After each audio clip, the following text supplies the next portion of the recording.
o capitão vai colocar assim ordem na casa, mas não é porque ele quer colocar ordem na casa.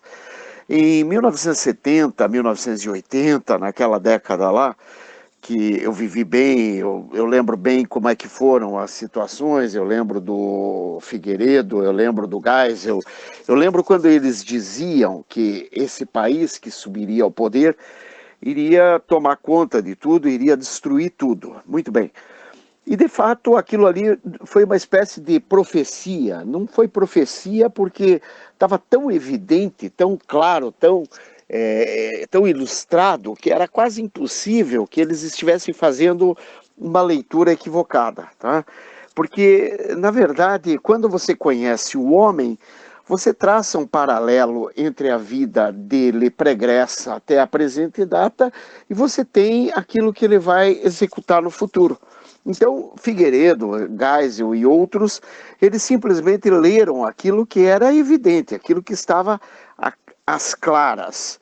Muito bem, então, veja bem, é claro que essa intervenção militar, então, ela só não aconteceu antes por conta porque os nossos militares, eles são legalistas ao extremo, eles querem fazer um trabalho bonito, eles querem fazer um trabalho que seja adequado, um trabalho decente, um trabalho que não deixe margem à dúvida, que ninguém fique pensando, os militares foram lá e resolveram destruir a democracia brasileira. Não, não é esse o objetivo.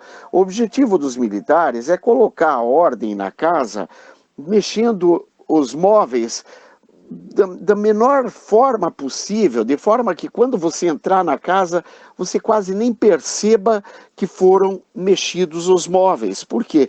Porque não há necessidade de tanto estardalhaço, de tanta bagunça, até porque o ser humano, ele é muito fácil de se conduzir. Você diz para ele, ande por aqui, porque se você não andar por aqui, você vai ter problemas. E ele acaba tendo que andar por ali para não ter problemas. Então, os militares sabedores disso e sabedores do seu poder bélico, até porque eles têm o poder das armas, então, sabedores do seu poder bélico, eles sabem até onde eles podem ir sem muito estardalhaço, sem muita folia, sem muita festa. Muito bem.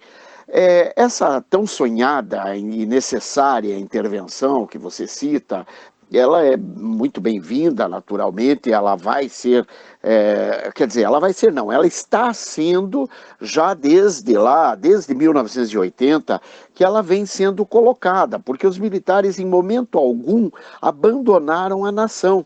O que eles fizeram foi somente ficar, digamos, se colocando a postos para algumas emergências. Por exemplo, quando a Dilma Rousseff chegou e pediu uma intervenção militar para que ela pudesse colocar o trem nos trilhos, os militares foram, o general Vilas Boas chegou e disse para ela, olha, normalmente quando nós recebemos uma ordem que não condiz com os ditames da Constituição, nós costumamos prender o delinquente, a pessoa que sugere aquela ordem. Então, quer dizer, daí ela desistiu da ideia, porque ela sabia que ela ia ser presa. E ali não é só aquilo, mas teve inúmeros pontos em que por exemplo, o STF tentou, logo que o Lula foi preso, o STF tentou soltar, o Vilas Boas soltou uma notinha no Twitter, o STF ficou quieto, e inúmeros outros pontos que os militares vão colocando suas posições de forma bem discreta e ali os poderosos de plantão, STF, Câmara, Senado e etc., eles vão se postando segundo aquilo que eles estão vendo que é realmente a vontade digamos, dos três poderes, dos poderes harmônicos entre si. Então, esse é digamos, o ponto. Eles, então, estão, sim, já fazendo essa intervenção, que a gente chama de intervenção branca, porque não é uma intervenção às claras, não é uma intervenção com canhões nas ruas, até porque não há necessidade. tá? É um país harmônico entre si, é um país ordeiro, é um país decente, é um país digno, é um país de pessoas dignas, embora tenhamos uma grande maioria aí de pessoas que são bem da pá virada, né? Mas veja, você é uma pessoa que é decente, que é ordeiro, que é trabalhador, eu também, quer dizer, entre esses que são trabalhadores e que são decentes, nós temos aí uma população invejável, uma população boa. Então, dentro desses moldes é que eles vêm colocando todos os parâmetros e todos os estabelecendo os paradigmas, de forma que a sociedade possa continuar almejando crescimentos sempre dentro de uma harmonia, sempre dentro de um padrão aceitável, que não vai ferir os conceitos constitucionais. E esses militares, que, digamos assim, eles estariam apenas aguardando que o pudim de banha, ou seja, o Nhonho, o Rodrigo Nhonho, Botafogo, Maia, Inca, façam a besteira e aprove os impeachments, que são obviamente ilegítimos, para fecharem de vez o Congresso e fazer a limpa.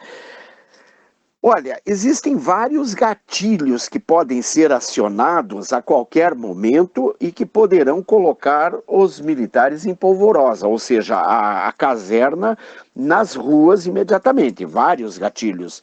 Eu não vou nem citar nenhum dos gatilhos, até porque, como nós não somos militares, então é natural que nós não temos o mesmo pensamento de um militar. Por não ter o pensamento de um militar, às vezes a gente fala besteira, às vezes a gente pensa besteira. Agora, existem vários gatilhos.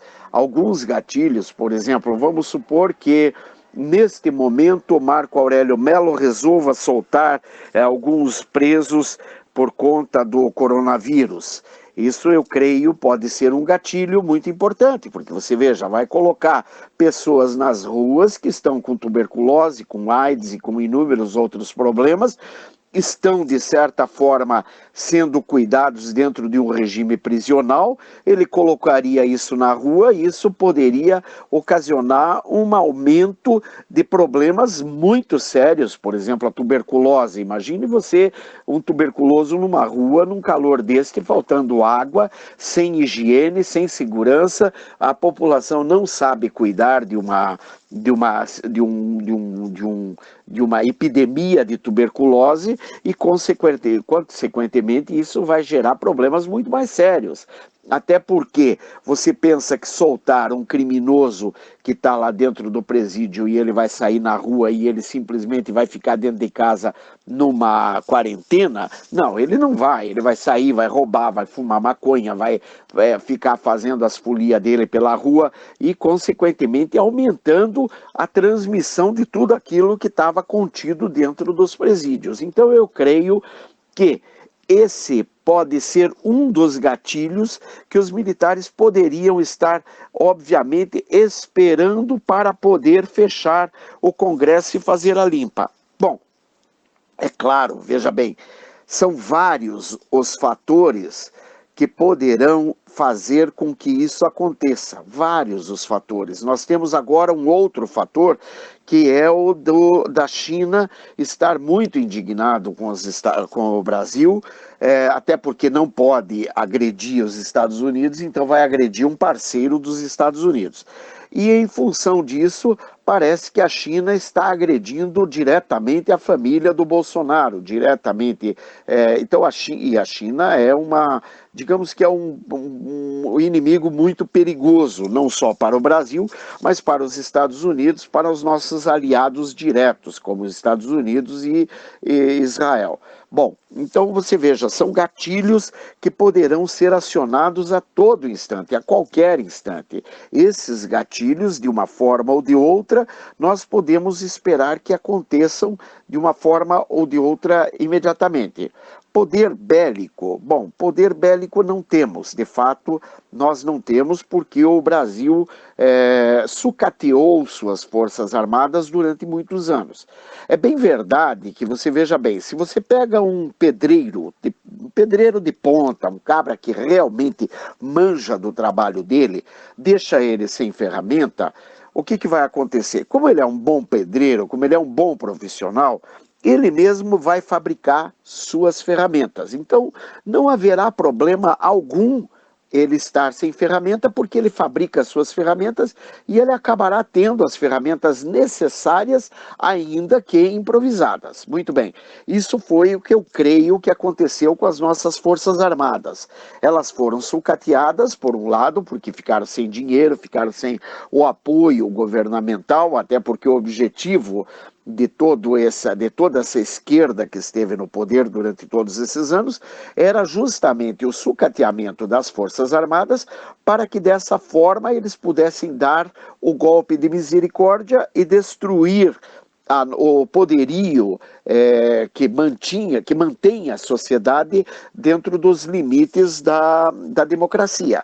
Quer dizer, se eles conseguem infiltrar no meio da caserna, dentro da caserna, aqueles vermelhos que realmente poderão destruir a caserna, então é claro que eles iriam fazer. Mas eles não conseguiram isso. E os nossos militares estão muito bem, obrigado, apesar de realmente não ter um poderio bélico à altura de um enfrentamento aí com alguns países, como por exemplo a Venezuela, é um país pobre e tal, mas a Venezuela está muito bem amparada pela China e pela Rússia. Muito embora o Brasil não esteja descalço, né? Muito embora o Brasil não esteja totalmente descalço. Nós estamos agora em vias de fechar um acordo internacional com os Estados Unidos, onde deverá entrar por ano para as nossas Forças Armadas algo em torno de 100 bilhões de dólares por ano para justamente pesquisas e armamentos e etc. Ou seja, o nosso exército vai ter um salto quantitativo e qualitativo digno de país de primeiro mundo. Ou seja, a altura do país continental que nós somos, né? Quase continental. Muito bem, então nós temos certeza que nós não temos um poder bélico para uma possível guerra, mas nós temos sim aliados muito fortes e nós estamos sim posicionados de forma bastante correta, de forma bastante interessante, ou seja, nós não vamos ficar para trás, nós não vamos perder essa batalha apenas e tão somente por conta de uma meia dúzia de idiota que está pensando que vai fazer algum trabalho em prol da derrubada do nosso país. Não, isso não vai acontecer. O Brasil é um país bastante sério, bastante decente, bastante digno. Então vamos em frente porque atrás vem gente. É claro que é isso aí. Um grande abraço, que Deus te abençoe, proteja, guarde, liberte e restaure em nome de Jesus. Fique em paz, meu querido. Grande abraço. Tchau.